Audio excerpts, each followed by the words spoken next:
KBS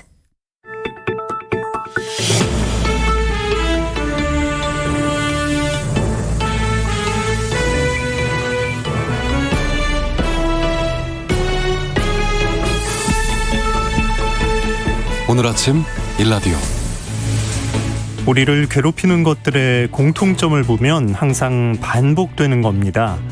언제 끝날지 모르는 코로나, 잡아도 어디선가 자꾸만 나타나는 모기, 항상 찾아오는데도 늘 피곤한 월요일, 그리고 연일 계속되는 폭염에다 이제는 폭우까지 모든 것이 항상 똑같이 우리 곁을 계속 맴돌고 있는데요.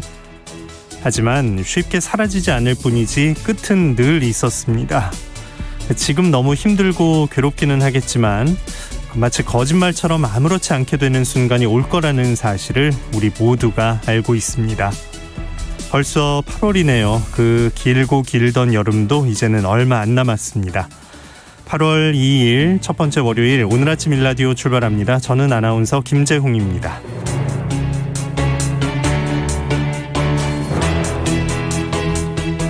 오늘 아침 일라디오 생방송으로 함께합니다. 참여해 주실 분들은 단문 50원, 장문 100원 드는 유료 문자 샵 9730 이용하실 수 있고요.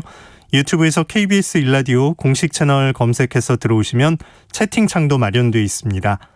그리고 KBS 라디오인 콩으로 접속하신 분들 중에서 일라디오 채널 화면 하단에 있는 캠코더 그림을 아직 눌러보지 않은 분들 있으시다면 한번 눌러보시면 보이는 라디오로 스튜디오 안의 모습 보면서 방송 함께 하실 수 있습니다. 자, 월요일 아침 이번 한 주의 새농퀴가 시작되는 날이죠. 오늘부터 목요일까지 나가는 힌트를 잘 들어보시고요. 정답 보내주시면 됩니다. 정답과 선물 받으실 분들은 매주 금요일에 알려드리고 있습니다. 자, 그러면 이번 주 새농퀴 첫 번째 힌트 지금 나갑니다.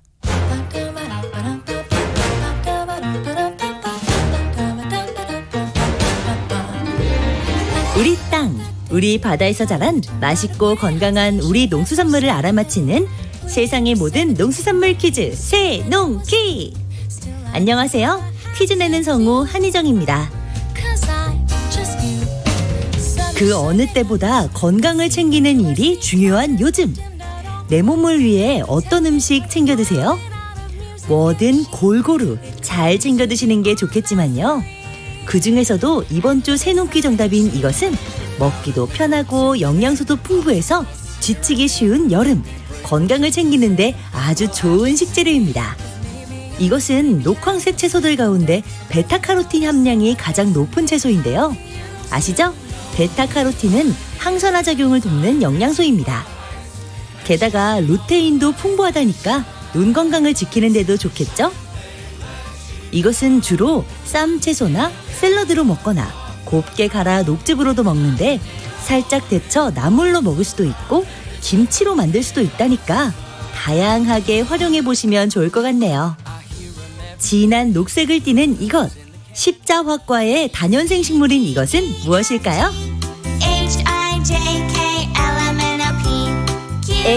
HIJK. 어머, 이 채소가 ABC송에도 숨어 있었네요. 정답 아시는 분들은 단문 50원, 장문 100원이 드는 유료 문자 샵 9730으로 보내주세요. 20분께 행운의 선물을 드립니다.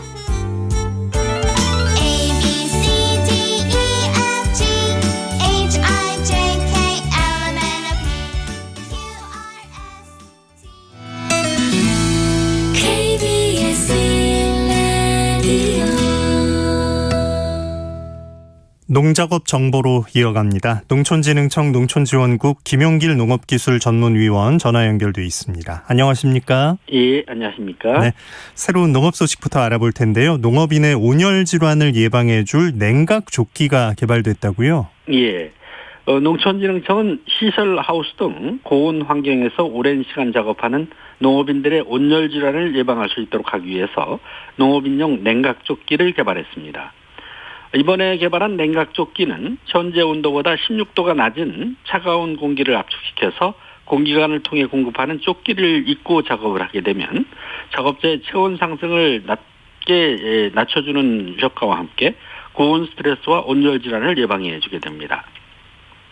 실제 냉각조끼를 입고 작업을 한 농업인의 경우 기존 얼음팩이나 순행식 냉각조끼를 입었을 때보다 온도는 13.8%, 습도는 24.8%를 낮춰주는 효과와 함께 무게도 가벼워 농작업을 하는 농업인들에게 도움이 되고 온열질환 예방에도 효과가 큰 것으로 입증이 됐습니다. 농촌진흥청은 이번에 개발한 에어냉각조끼를 산업체에 기술을 이전한 상태고요. 산업체를 통해서 생산을 확대해 농업인들이 구입해 사용할 수 있도록 했습니다. 네. 자, 연일 폭염이 기승을 부리고 있습니다. 농작물 피해도 걱정이고 농업인들 건강도 우려가 되는데 어떤 대처가 필요할까요? 35도가 넘는 폭염이 3주 이상 지속되면서 온열 질환과 가축 폐사 등 피해가 늘고 있어 안타깝습니다. 어제 오전까지 집계된 누적 폭염 피해는 6개와 토종닭 28만 4천 마리가 폐사를 했고 돼지 7,200마리가 폐사하는 피해가 발생한 것으로 집계가 됐습니다. 온열 질환자는 지난주보다 300여 명이 늘어난 939명이 발생을 했고 13명이 사망하는 등 인명피해도 늘어나고 있는 상황입니다.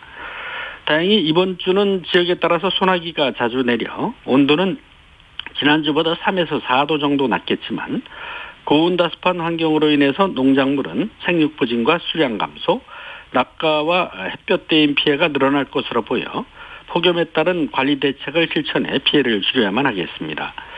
특히 고령화된 농업인들은 온열 질환에 취약하기 때문에 오전 11시부터 오후 5시까지는 작업을 하지 않도록 해주시고 아침과 저녁 시간을 이용해 농작업을 할 때도 시원한 그늘에서 휴식을 짧게 자주 갖도록 하고 시원한 물을 자주 마셔야 온열 질환 사고를 예방할 수가 있겠습니다. 네.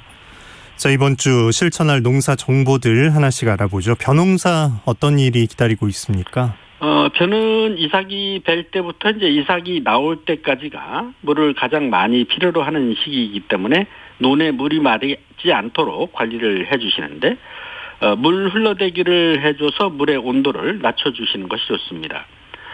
벼가 커감에 따라서 홍명나방과 멸강나방 피해가 예상되므로 논은 자주 살펴서 애벌레가 보이면 방제를 철저히 해주시고 이삭이 나기 직전에 키다리병과 잎진무늬 마른병 그리고 이삭누름병 등 동시에 방지할 수 있도록 복합살균제를 벼대 아래까지 골고루 묻도록 뿌려주시면 방제 효과를 높일 수가 있겠습니다. 네. 밭작물은 어떤 관리를 해줘야 할 텐가요? 폭염과 가뭄으로 작물이 고온 스트레스를 많이 받고 있기 때문에 스프링클러나 분사 호수 시설이 있는 포장은 물을 충분히 뿌려주시도록 하고요. 짚과 풀 등으로 밭작물 뿌리 주위를 덮어서 토양 수분 증발과 지온 상승을 억제해 주시고 고온성 해충의 발생이 증가하고 있기 때문에 예방 위주로 방제를 철저히 해 주셔야겠습니다.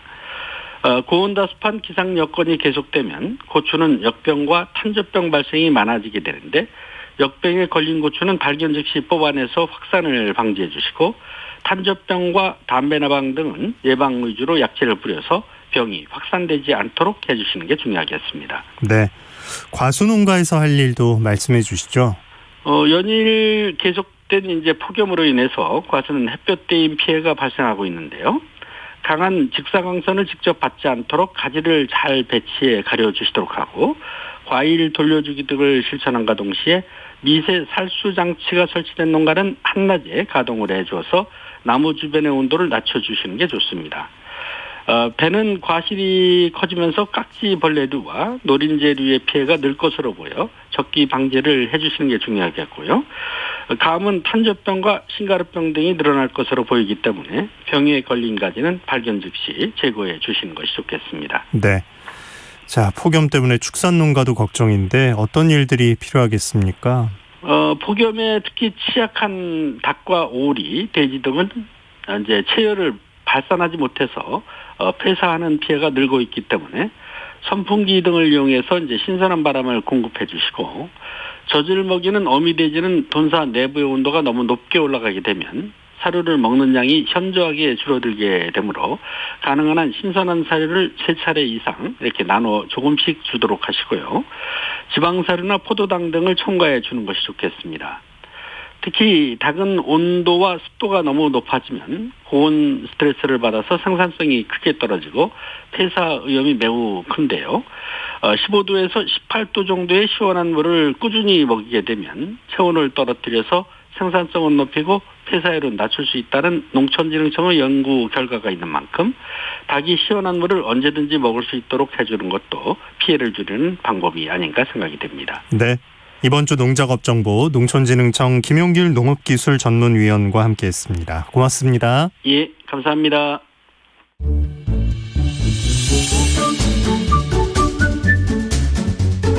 아침을 여는 기분 좋은 습관. KBS 오늘 아침 1라디오. 농지법 개정안이 지난달 23일 국회를 통과했습니다. 농림축산식품부도 지난달 16일부터 오는 11월 말까지 전국 농지 이용 실태를 조사합니다. 농지가 자산 증식의 수단이 아닌 농민들이 농사 짓는 생산 기반으로 쓰여야 한다는 게 농지법을 개정하고 또 전국 농지의 이용 실태를 점검하는 이유인데요. 법이 바뀌고 행정에서 나서곤 있지만 농촌 현장에선 여전히 비농업인이 농지를 소유하고 농민들은 땅을 빌려서 농사를 짓고 있습니다. 보다 못해 농민들이 나섰는데요. 제주에서는 농민들이 농지대책특별위원회라는 걸 꾸렸습니다. 오늘 농수산 이슈, 농민들이 주축이 된 제주의 농지대책특별위원회 그 활동과 계획은 무엇인지 알아보겠습니다. 한국농정신문 원재정 기자 전화 연결합니다. 안녕하십니까? 네, 안녕하세요. 한국농정신문 원재정입니다. 네, 올해 진짜 농지 문제가 농업계의 핵심이었다라고 할 만큼 농지 관련 이슈가 계속 이어졌어요. 농지 문제가 시끄러운 한 해였고 또 농지 문제 해결에 기대도 많이 한 해였습니다. 농민들에게 농지란 농사의 터미치라고 하시는데요. 농지까지 농사를 지을 수 있기 때문입니다. 하지만 자기 땅에서 농사를 짓는 농민은 점점 줄어들고 상속이라든가 인용 등의 이유로 농지가 비농업인 소유가 되고 있습니다. 그리고 개발 이익을 노린 투기 수요자들이 이 농민의 조건을 갖춰서 농지를 매입하는 일도 상당한데요. 올해 전국을 떠들썩하게 했던 한국토지주택공사 LH 직원들의 농지 투기 사건이 대표적입니다. 내부 정보를 이용해서 시세 차익을 노리고 또 비상식적인 투자를 버젓이해서 한국토지투기공사라는 비난도 받았는데요. 정치권도 즉각 나서서 농지를 투기 대상으로 삼지 않도록 법 개정에 발빠른 움직임을 보였습니다. 네. 이 참 사람들이 화가 많이 났었죠. 예. 농지 투기 방지 3법이라고 불렀던 농지법 개정안 결국 지난달 23일에 국회 본회의를 통과한 거죠. 맞습니다. 농지법 개정안은 당초 7월 1일 국회 본회의에서 통과될 걸로 예상이 됐는데요.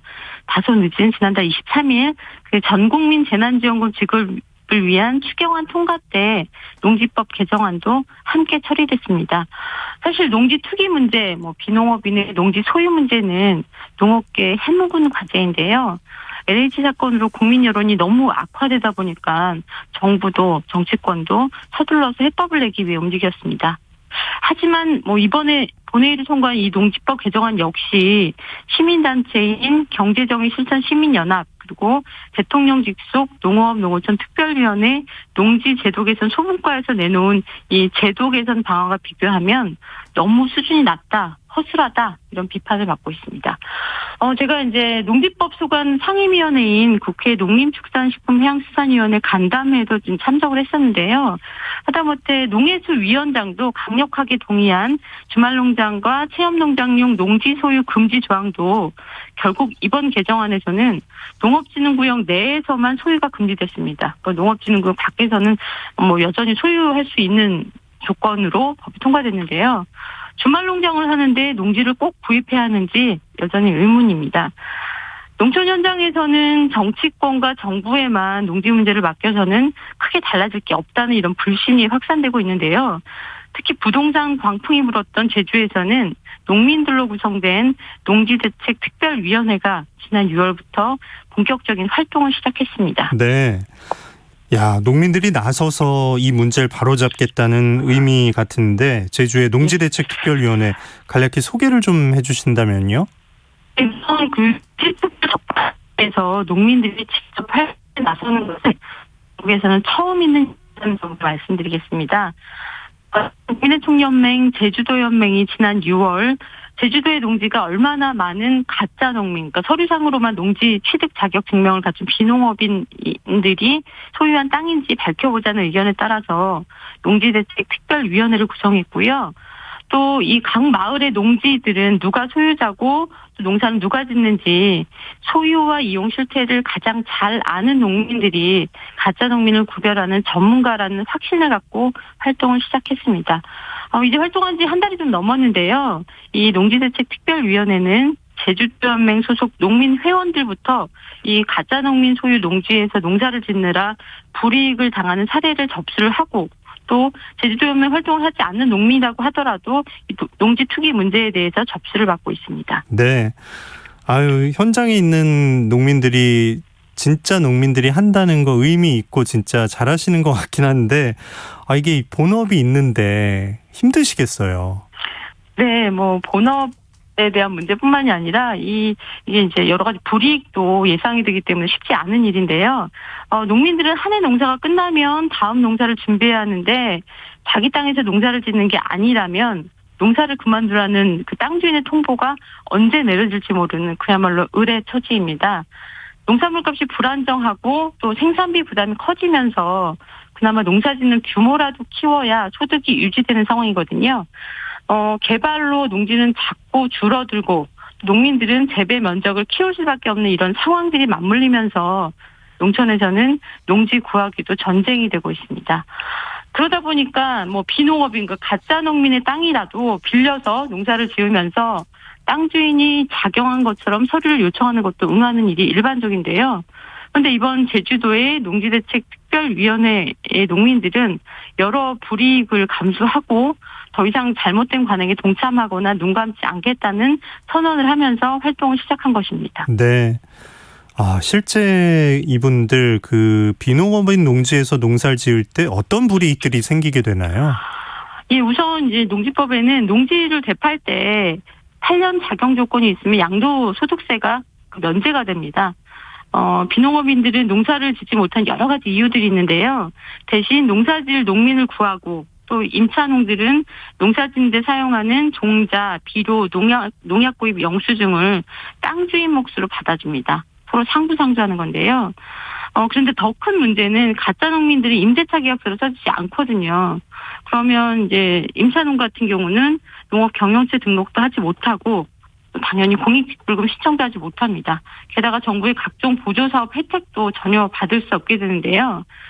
하지만 땅 주인들의 요구를 거부하면 바로 땅을 뺏길 처지가 됐기 때문에 이게 적절치 않은 일이라고 하더라도 계속 들어주면서 농사를 짓고 있습니다.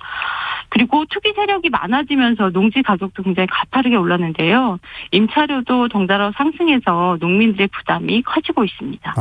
진짜 몇 중의 고통을 감내하고 계신 건데 제주 농지대책 특별위원회에 접수된 사례 몇 가지 들어볼 수 있을까요? 네, 지난달 16일 제주 성산읍 일대에서 진행된 현장 조사 그리고 농지대책 특별위원회 회의를 한국농정에서 취재를 했는데요. 제주도 서귀포시 성산읍 신산리의 한 투기의심 농지를 좀 가봤습니다.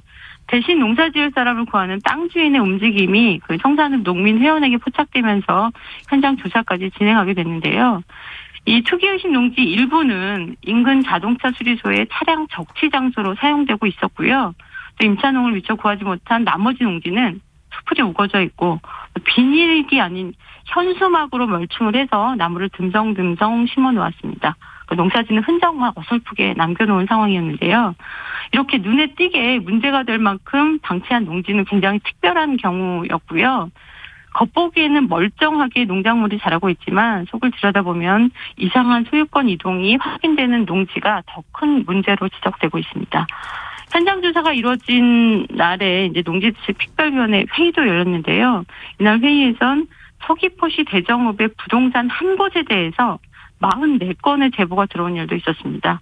이 제보자들은 모두 임차 계약이 일방적으로 종료돼서 농사지을 땅을 잃은 농민들이었는데요. 이 내용을 좀 파악해보니 이름은 부동산인데 사업자 형태는 농업회사 법인이었습니다. 이렇게 이제 이름만 농업회사 법인인 부동산은 지난 2015년에 제주 서귀포시 대정읍 상무리를 중심으로 굉장히 많은 농지를 매입한 뒤에 이를 수없이 쪼개서 외지인들에게 되팔은 정황이 확인됐습니다. 그런데 이제 땅을 구입하던 때가 인근 지역에 제주 제2공항이 들어선다는 유력 후보지로 거론된 시기이기도 합니다. 네. 제주는 2015년부터 강화된 농지 관리를 적용하고 있는데도 여전히 이런 사각지대가 있는 거네요. 네, 맞습니다. 사실 제주도가 농지 전수조사를 하고 또 실태 조사도 엄격히 하는 것으로 알려져 있는데요. 하지만 그 내용까지 알찬 것이 아니라는 게 농민들의 주장입니다. 제주도연맹 농지대책특별위원회 최우진 위원장은 서류가 다소 까다로워졌다고 볼 수 있지만 사실상 외지인 누구도 제주 농지를 소유할 수 있다고 말했습니다. 그리고 담당하는 행정 인력도 너무 부족하고 사후 관리 역시 부실한 측면이 있다고 하는데요. 1년에 딱 한 번 하는 실태 조사가 조사 인력이 너무 부족해서 제대로 이루어지지도 않을 뿐만 아니라 어떤 작목을 어떤 평수에 지었는지까지만 확인하다 보니까 정작 누가 진짜 농사를 짓고 있는지는 놓치고 있다고 문제를 지적했습니다. 네. 진짜 문제점을 바로 잡아야겠다. 농민들이 실제 용기를 낸 건데 결과가 좀 좋은 쪽으로 좀 많이 났으면 좋겠네요. 예, 저도 그렇게 생각을 좀 하고 있는데요. 제주도의 농지대책특별위원회가 활동을 시작했다는 것에 각지의 시선이 모이고 있습니다. 제주를 시작으로 전북, 전남 지역에서도 이 농지 전수조사를 촉구하는 기자회견이 열리고 있고요. 지난주 금요일 30일에는 폭염 속에서 전국 농민의 총연맹 소속 농민들이 세종정부청사 농림축산식품부 앞에서 트랙터와 트럭을 몰고 차량 집회를 했습니다. 농지 전수조사 실시, 투기농지 몰수, 농지 공개념 도입 등이 이날 구호였습니다. 농사를 짓지만 직불금을 경작자가 아닌 땅 주인이 받는 그 수많은 사례만 바로 잡아도 이 헌법의 경자 유전은 다시 생명을 얻을 수 있지 않을까 생각이 되는데요. 제주도 농민들은 2010년 개발광풍으로 등장한 이 투기 세력에 이제는 농사를 지어서 농지를 구입하는 일은 불가능한 꿈이 돼버렸습니다. 게다가 농사지을 준비를 다 해놓고서도 땅 주인의 통보 한마디에 쫓겨나는 일도 다반사인데요. 도시에서는 큰 고민 없이 마트에서 농산물을 구입하시겠지만 그 농산물을 생산하는 농촌은 농지 문제로 소가리를 하고 있다는 점 기억해 주셨으면 합니다. 네. 자, 4050님께서 오늘 아침 일라디오에서 자주 여러 번 거듭 농지조사에 관심을 갖고 알려주시기 바랍니다. 그래야 대한민국이 살아납니다 하셨고요. K8011님 게시판으로 시골의 임대료 비쌉니다. 임차인들 열심히 해봐야 임대료 내고 나면 남는 게 없습니다. 땅 주인들 세금 한 푼 안 내고 땅값 올라 이득 보고 1년에 한 번 임대료도 받네요 라고 오늘 얘기 들으면서 의견 보내주셨습니다. 농수산 이슈 한국농정신문 원재정 기자와 함께했습니다. 고맙습니다. 네, 고맙습니다.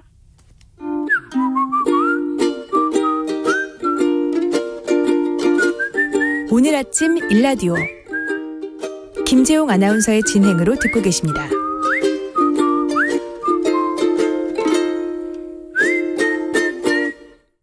이번 순서는 민족문화콘텐츠연구원 박재희 원장이 전하는 고전으로 세상 읽기 시간입니다. 함께 들어보시죠. 안녕하십니까. 고전의 대문 박재희입니다. 연일 계속되는 무더위지만 그 안에 가을의 서늘한 기운이 섞여 있음을 느끼는 요즘입니다. 세상에 그 어떤 것도 영원한 것은 없습니다. 이 무더위가 끝나면 결국 새로운 계절은 찾아올 것입니다. 요즘 같은 불확실성의 시대에 지도자의 능력이 그 어느 때보다도 더욱 높아지고 있습니다. 어떤 지도자를 선택하고 마느냐에 따라 그 조직의 명운이 갈리기 때문이죠. 노자 도덕경에서는 리더의 4가지 유형을 말하면서 인기에 영합하여 칭찬만 받으려는 지도자가 결코 최고의 지도자라고 할 수 없다고 강조하고 있습니다. 높아지려면 낮추어라. 앞으로 가려면 한 발짝 뒤로 물러나라. 노자 도덕경에서 늘 말하는 리더의 철학이죠. 이런 역발상의 관점에서 보면 당장 모든 사람들에게 칭송받고 환호받는 그런 리더가 결코 최상의 리더는 아니라는 것입니다. 그렇다면 어떤 지도자가 진정 조직의 미래를 책임질 지도자일까요? 노자 도덕경에서 말하는 리더의 4가지 유형을 차례로 정리하면 이렇습니다. 첫째, 태상은 하지유지라. 태상, 가장 높은 최고의 지도자는 하지유지, 아랫사람이 리더의 존재감 정도만 느끼게 하는 지도자이다. 최고의 리더는 그의 무게를 아랫사람이 못 느끼는 상태라고 말합니다. 그저 누군가 위에 있다는 정도의 느낌만 들게 하는 사람이라는 것이죠. 일명 산소 같은 지도자입니다. 있는 듯 없는 듯 나에게 생명력을 주는, 자신을 드러내지 않는 지도자라는 것입니다. 간섭하고 지시하고 자신의 존재감을 과시하며 칭찬만 받으려는 리더가 아니라 세상을 저절로 돌아가게 할 수 있는 환경을 만들어내는 사람입니다. 그 밑에 2번째 단계는 친이 예지의 리더입니다. 친할 친자에 칭찬할 예자, 친이 예지. 아랫사람에게 늘 칭찬받는 지도자입니다. 그러나 그 칭찬이 언제든 비난으로 바뀔 수도 있다는 가능성을 가지고 있습니다. 인기에 영합하여 사람들의 칭찬을 유도하고 그것을 기반으로 자신의 권력을 유지하는 사람입니다. 조직의 생존과 미래에 관한 관심보다는 자식의 권력 획득과 유지에 더욱 관심이 많은 지도자 유형입니다. 그 다음 3번째 등급은 외지입니다. 두려워할 외자, 부하들을 두렵게 만드는 리더죠. 그만 나타나면 모두가 벌벌 떨고 어찌할 바를 모르며 두려워하게 만드는 그런 리더입니다. 마지막 최하의 등급은 모지의 리더입니다. 모는 모욕하다, 깔본다는 뜻이죠. 도저히 리더가 지도하는 사람이 높은 자리에 있으면서 결국 그 사람을 깔보고 무시할 수밖에 없다는 것입니다. 그야말로 깜도 안 되는 사람이 높은 자리에 앉아 세상에 부담만 주는 리더라는 뜻이죠. 노자가 말하는 지도자의 4가지 등급 속에는 춘추 전국시대라는 불확실성의 시대적 배경이 있습니다. 그토록 칭찬받던 군주가 하루아침에 버림받고, 그토록 무섭게 느껴지던 군주가 전복되어 죽임을 당하고, 능력 없는 군주가 끝내는 나라를 잃고 헤매는 그 난세의 현실 말입니다. 한때는 칭찬과 환호를 받다가 마지막에 비난과 치욕으로 끝나는 지도자들이 천하에 가득한 요즘, 칭찬받고 산다는 것이 얼마나 덧없는 일인지를 느끼게 해줍니다. 자신을 드러내진 않지만 세상 사람들에게 없어서는 안 될 산소 같은 지도자, 노자가 말하는 최고 등급의 지도자상입니다. 고전의 대문 박재희였습니다. 오늘 날씨 알아보겠습니다. 오늘은 전국이 대체로 흐리고 대부분 지역에서 비가 내리겠습니다. 기상청 예보를 보면 예상 강수량은 전국 대부분과 서해 5도에 30에서 80mm, 동해안과 제주는 5에서 40mm입니다. 수도권 서부와 강원 영서 남부, 충남 서부와 전북 서해안, 경북 서부 내륙엔 120mm 이상의 많은 비가 내리겠습니다. 아침 최저 기온은 23도에서 26도 분포가 되겠고요. 낮 최고 기온은 28도에서 33도로 예상됩니다. 전국 대부분의 비 또는 소나기가 내리면서 기온이 떨어지는 곳도 있겠지만 습도가 높아서 체감 온도는 33도 이상으로 오르는 날씨가 되겠습니다. 폭염특보도 대부분 유지될 전망입니다. 그래서 행정안전부는 온열질환 예방을 위해서 외출을 자제하기를 당부하고 있고요. 실외에서는 폭염 안전수칙이죠. 물과 그늘, 휴식 이 3가지 꼭 지키는 등 안전에 유의하기를 바란다고 알리고 있습니다.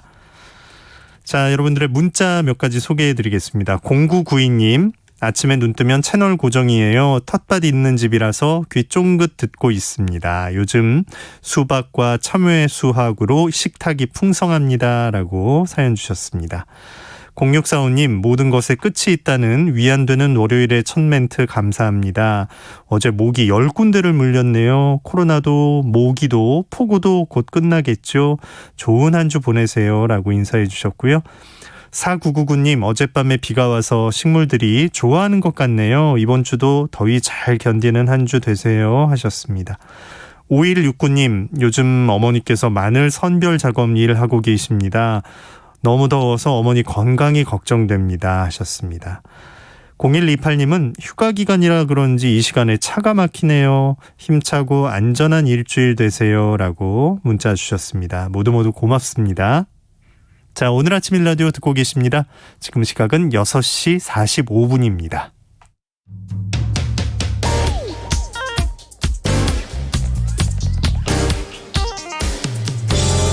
오늘 아침 뉴스 브리핑.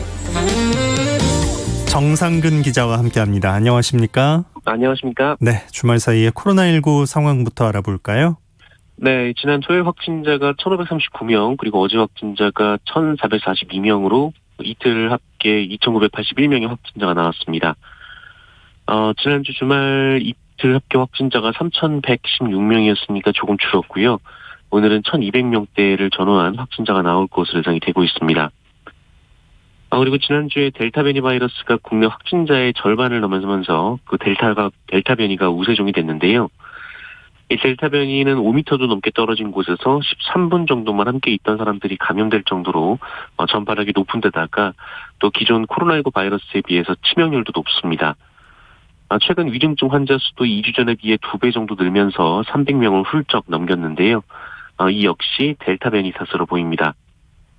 정부는 이번 주 수도권 거리두기 4단계를 연장할지 여부를 결정하는데요. 확산세가 잡히지 않으면 더 강력한 조치를 검토하기로 했습니다. 네. 자, 올여름 거리두기를 지키고 또 인원도 그 제한에 맞게 사람들이 다 여름 휴가를 보내고 있는데 강릉의 한 호텔이 파티를 열었다고요? 네. 강원도 강릉에 위치한 한 대형 호텔이 방역수칙을 어기며 밤 늦게까지 풀파티를 열다가 적발이 됐습니다. 강릉시는 지난 토요일 밤 사적 모임 인원 제한 등의 코로나19 방역수칙을 위반하고 풀파티를 연 이 호텔을 적발해서 영업정지 10일 처분을 내렸습니다. 이 풀파티 당시 수십 명의 젊은 분들이 음악을 틀어놓고 술과 음료를 즐긴 것으로 확인됐고요. 일부는 마스크도 착용하지 않은 것으로 파악이 됐습니다. 강릉시는 현재 사회적 거리두기 3단계로 영업시간은 오후 10시, 사적 모임은 4명으로 제한이 됩니다. 한편 해당 호텔은 방역당국의 거듭된 점검과 당부에도 풀파티를 강행한 것으로 알려졌습니다. 강릉시는 이 호텔이 풀파티를 기획한다라는 첩보를 입수해서 지난 29일 이 호텔에 금지할 것을 통보했고요. 이 호텔은 열지 않겠다라는 약속을 했는데 적발 당일 이 단속 요원의 눈을 속여서 풀파티를 열다가 늦은 밤에 기습 단속에 걸렸다고 합니다. 네. 영업정지 10일 동안 두고두고 후회해야겠네요. 예. 네. 자, 주말 사이 올림픽 소식도 알아볼까요? 네, 지난 주말에도 우리 선수들 활약이 대단했는데요. 지난 토요일 여자 사브르 펜싱 대표팀이 단체전에서 동메달을 따냈습니다. 3, 4위전에서 이탈리아를 만난 우리 대표팀은 중반까지 10점이나 뒤져서 패색이 짙었는데요. 김지현 선수, 윤지수 선수, 최수연 선수, 서지현 선수 다들 크고 작은 부상 속에서도 대역전극을 만들어내면서 동메달을 목에 걸었습니다. 체조에서도 반가운 소식이 있었는데요. 이 도마에서 여서정 선수가 동메달을 따면서 한국인 최초 첫 그 여자 체조의 금메달리스트가 됐습니다. 여서정 선수는 1996년 그 애틀랜타 올림픽에서 은메달을 땄던 그 영웅철 선수의 딸이기도 한데요. 이 두 사람은 우리나라 최초의 이 부녀 올림픽 메달리스트라는 기록을 세우기도 했습니다. 그리고 여자 배구는 정말 짜릿한 승부였는데요. 한일전에서 수적 일본을 꺾고 8강에 진출을 했습니다. 마지막에 5세트까지 갔고 또 듀스까지 가는 접전이 이어졌는데 이 주장 김연경 선수는 그 허벅지에 실핏줄이 터졌을 만큼 우리 선수들 말 그대로 최선을 다했습니다. 그리고 높이뛰기의 우상혁 선수는 결선에서 2m 35를 뛰면서 한국 신기록을 세웠고요. 4위라는 높은 성적을 기록을 했습니다. 그리고 미국에게 패했던 남자 야구는 어제 도미니카 공화국을 상대로 승리를 거뒀습니다. 네. 경기도는 재난지원금을 전 도민에게 지급하는 방향을 검토 중이라고요. 네, 정부가 5차 재난지원금을 이 소득을 기준으로 88%의 국민들을 대상으로 선별 지급하기로 했는데요. 경기도는 나머지 그 도민들에게 이 재난지원금을 주는 방향을 논의 중입니다. 경기도 시장군수협의회는 어제 그 5차 재난지원금을 모든 도민에게 보편 지급하는 안에 대해 논의 중이라고 밝혔는데요. 대체로 경기도 내 기초자치단체장 대다수가 이에 동의하고 있지만 이 시군별 재정 상황 때문에 입장차는 있는 것으로 전해졌습니다. 이재명 도지사도 어제 기자들과 만난 자리에서 이 배제된 12%의 도민에게 재난지원금을 지급하는 쪽으로 검토 중이다라면서 세금을 더 많이 낸 고소득자를 국가정책 혜택에서 배제하는 건 이 민주주의 원리나 이 헌법대 정신에 반하는 것이다라고 주장했습니다. 한편 최재형 감사원장은 어제 소상공인들을 만나 애로사항을 청취했는데요. 이 자리에서 대통령이 된다면 그 모든 국민에게 동일한 재난지원금을 지급해서 국민 혈세를 낭비하는 정책은 하지 않겠다라고 주장했습니다. 이 최재형 전 원장은 실제 피해를 보지 않은 사람들에게 동일한 돈을 주는 것은 이유 여하를 불문하고 정치적 매표행위라고 주장하기도 했습니다. 네. 자, 서울주택도시공사 사장 후보자였던 김현아 후보자 자진 사퇴했네요. 네, 그동안 문재인 정부의 다주택 공직자를 비판해왔던 김연아 후보자는 SH 사장에 지명된 이후 4채의 부동산을 소유하고 있는 것으로 알려졌는데요. 더욱이 지난달 27일 이 시의회 인사청문회 당시 이 부동산 취득 경위를 묻는 질문에 지금보다 내 집 마련이 쉬웠다라거나 일종의 시대적 특혜를 입었다라고 해명해서 논란이 됐었습니다. 이에 이튿날 서울시의회는 이 김연아 후보자에 대해 부적격 의견이 담긴 인사청문 보고서를 의결했는데요. 이후 지난 29일 이 보유 부동산 4채 중 부산의 부동산을 매각하겠다라고 밝혔지만 이 김연아 후보자 본인이 과거에 비슷한 사례를 비판한 바 있어서 또 한 번 여론이 들끓었습니다. 결국 어제 김연아 후보자는 자신의 SNS에 SH 사장 후보자에서 사퇴합니다. 저를 지지하고 비판하신 모든 국민께 죄송합니다라며 짧은 사퇴의 변을 남겼는데요. 이 시의회 청문회 결과와 상관없이 서울시장은 SH 사장을 임명할 수 있지만 이 비난 여론이 거세지자 이 김연아 후보자 스스로 물러나는 길을 택한 것으로 해석이 되고 있습니다. 네. 자, 북한의 김여정 노동당 부부장이 한미 연합훈련 관련해서 입장을 냈다고요? 네, 북한 김정은 국무위원장의 동생인 김여정 노동당 부부장이 어제 지금과 같은 중요한 반전의 시기에 진행되는 군사연습은 남북관계의 앞길을 더욱 흐리게 할 수 있다면서 이 8월 한미연합훈련과 관련한 남측의 결정을 예의주시하겠다라는 입장을 밝혔습니다. 조선중앙통신을 통한 담화 발표였는데요. 이 김여정 부부장은 그 북한의 정부와 군대는 이 남조선 측이 또다시 적대적인 전쟁 연습을 벌려놓는지 이 큰 용단을 내리는지 예의주시할 것이다라면서 연합훈련은 이 신뢰회복의 걸음을 다시 떼기 바라는 이 남북 정상들의 의지를 심히 훼손시키고 이 남북 관계의 앞길을 더욱 흐리게 하는 재미없는 전주곡이 될 것이다라고 주장했습니다. 또한 지난달 27일 이 남북 통신연락선이 전격 복원된 것을 계기로 일각에서 4차 남북 정상회담 개최 가능성이 거론되는 것에 대해서 때이른 경솔한 판단이라고 선을 그었는데요. 네. 이 김여정 부부장은 이 남북 통신연락선 복원은 이 단절됐던 것을 물리적으로 다시 연결시켜 놓은 것뿐이라는 그 이상의 의미를 달지 말아야 한다라고 주장했습니다. 네. 자, 지난달 우리 수출이 사상 최대치를 기록했다고요? 네, 국내 기업들의 실적 호조세가 이어지면서 지난달 우리 수출액이 554억 4천만 달러로 1년 전보다 30%나 늘었습니다. 이 월 수출액으로는 통계 작성 이후 65년 만에 역대 최고 실적인데요. 덕분에 올해 들어 7월까지 수출액도 3,500억 달러를 넘어서 사상 최고치를 기록했습니다. 더 고무적인 것은 수출의 질인데요. 핵심 수출 품목인 반도체 수출이 1년 전보다 40% 가까이 늘어서 증가세를 견인하긴 했지만 이 석유화학, 자동차 같은 25대 주요 수출품 모두 늘었고요. 또 여기에 화장품과 간편식 수출 등 신성장 품목들도 수출 실적을 뒷받침했습니다. 그리고 수출 국가도 이 미국과 중국에 의존했던 과거와 비교하면 상당히 다변화되기도 했습니다. 이 같은 흐름은 하반기에도 이어져서 올해 연간 수출액이 6천억 달러를 넘을 것이라는 게 이 정부의 기대인데요. 다만 전 세계적으로 확산하는 이 변이 바이러스, 그리고 신흥국의 낮은 백신 접종률, 그리고 원자재 값 상승 등은 불안 요인으로 꼽히고 있습니다. 네. 자, 문재인 대통령에게 막말을 한 일본 외교관 귀국 명령을 받았죠? 네, 일본 니혼게이자이 신문에 따르면 일본 외무성은 문재인 대통령에 대한 부적절한 발언으로 물의를 일으킨 소마 히로이사 주한 일본 대사관 총괄 공사를 어제부로 귀국하도록 명령한 것으로 전해졌습니다. 니케이 신문은 앞서 주한 일본 대사관에 근무한 공사의 경우 거의 2년 주기로 인사이동을 했다면서 2019년 7월 한국에 부임한 소마공사도 마침 교체 시기가 됐다 이렇게 보도한 바 있는데요. 소마공사는 기자들과 만난 자리에서 문재인 정부의 대일 외교 정책을 두고 문재인 대통령에게 성적 용어를 사용했고 이것이 이번 한일 정상회담 불발 원인이 된 것으로도 전해졌는데요. 이에 대해서는 스가 요시히데 일본 총리도 외교관으로서 극히 부적절한 발언이며 유감이다라고 논평한 바 있습니다. 네, 뉴스 브리핑 정상근 기자 고맙습니다. 고맙습니다. 네, 4775님께서 매주 새벽 5시에 강릉에서 후포까지 오늘도 출근하는 길입니다. 월요일 아침 좋은 정보 잘 듣고 다닙니다. 감사합니다. 라고 의견 주셨습니다.